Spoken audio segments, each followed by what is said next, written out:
దోస్త్ తూ high Mary John అన్నవాడు నా భార్యను వాడి ప్రియురాలిగా పరిచయం చేసిన వాణ్ణి చంపెయ్యాలి. ఎస్, వాణ్ణి చంపెయ్యాలి. అంటే అతన్ని ఏదైనా చేస్తే నీ భార్య నా భార్య నీకు దక్కకుండా పోతుంది కదా. పోయింది కదా, నాకు దక్కకుండా పోయింది కదా. వాడుంటేనే నా మీనాక్షి నాకు దక్కదు.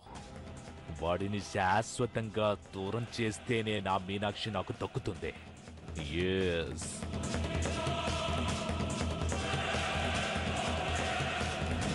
నా మీనమ్మ వైపు కన్నెత్తి చూసినా నేను ఊరుకోను.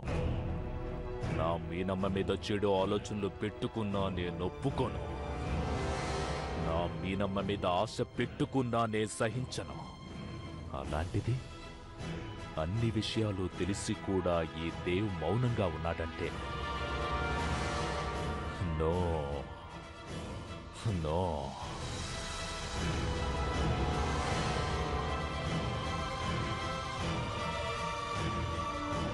ఎక్కడికి దేవ్? ఎవరికి ఫోన్ చేస్తున్నావు?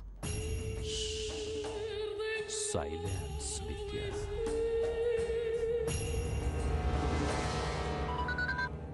హలో दोस्त मेरा दोस्त तू है मेरी जान please come to my home. Dev, yes దోస్త్, నేనే నీ దేవుని మాట్లాడుతున్నాను. ఒక్కసారి నువ్వు మా ఇంటికి రావాలి. సారీ దేవ్, అర్జెంట్ పని మీద ఆఫీస్కి వెళ్తున్నాను, తర్వాత కలుస్తాను. నా కోసం ఏమైనా చేస్తానన్నవాడివి. ఈ దోస్తు పిలిస్తే వెంటనే రావా? సరే, వస్తాను. థ్యాంక్ యూ వెరీ మచ్ దోస్త్.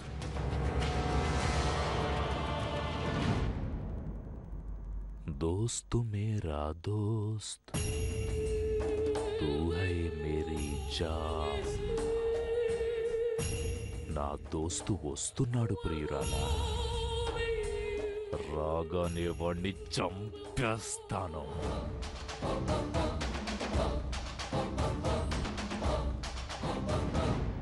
జింగ్ బ్యాంగ్ జింగ్, జింగ్ బ్యాంగ్ జింగ్, జింగ్ బ్యాంగ్ జింగ్,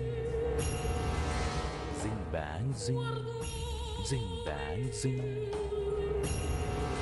జింగ్ బ్యాంగ్ జింగ్, జింగ్ బ్యాంగ్ జింగ్, జింగ్ బ్యాంగ్ జింగ్, జింగ్ బ్యాంగ్ జింగ్, జింగ్ బ్యాంగ్ జింగ్, జింగ్ బ్యాంగ్ జింగ్, జింగ్ బ్యాంగ్ జింగ్, జింగ్ బ్యాంగ్ జింగ్.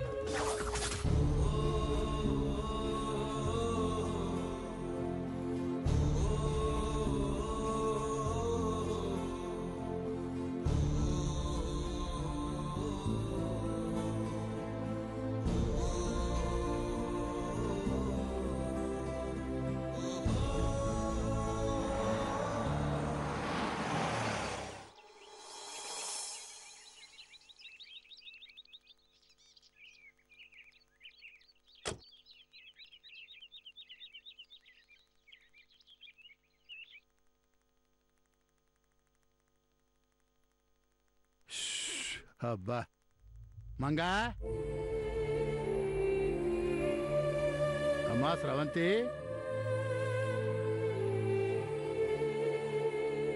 మంగా కూరగాయలు తెచ్చి డైనింగ్ టేబుల్ మీద పెట్టా.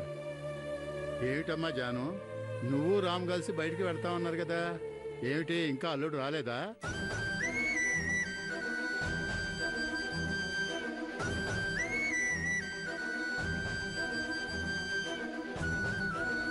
ఏమైందమ్మా, ఎందుకు అలా ఉన్నారు? ఇంటికి దేవ్ గారు వచ్చారండి. ఈయనొకడు నక్షత్రుల్లో మనమెట్టబడతాడు. జానును చూసిన దగ్గర నుంచి ఏదో కారణంతోటి వస్తూనే ఉన్నాడు. ఆయన రావటం, మనం భయపడటం ఇదొక ఆనవాయితీ అయిపోయింది. అది సరే, రామ్ ఎందుకు రాలేదో కనుక్కున్నారా?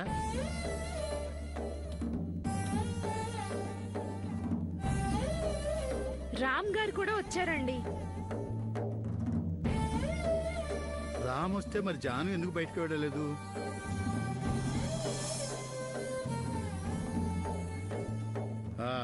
ఇప్పుడు అర్థమైంది.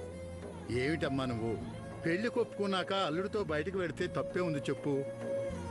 నువ్వు రానని చెప్పుంటావు, రామ్ బాధపడి వెళ్ళిపోయి ఉంటాడు. ఎందుకమ్మా ఇలా చేస్తున్నావు?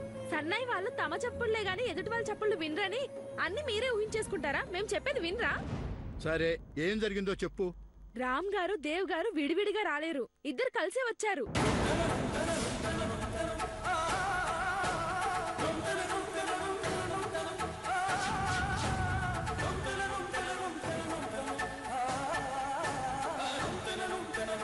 ఏమిటి మంగా, వాళ్ళిద్దరు కలిసి రావడం ఏంటి?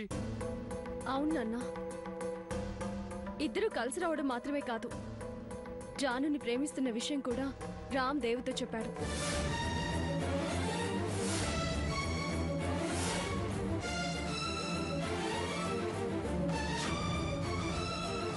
ఇదెక్కడ గొడవమ్మా? ఏదో ఒక రూపంలో సమస్య ముంచుకొస్తూనే ఉంది. మన బతుకు దినదిన గండం 100 ఏళ్ల ఆయుష అయిపోయిందేమమ్మా.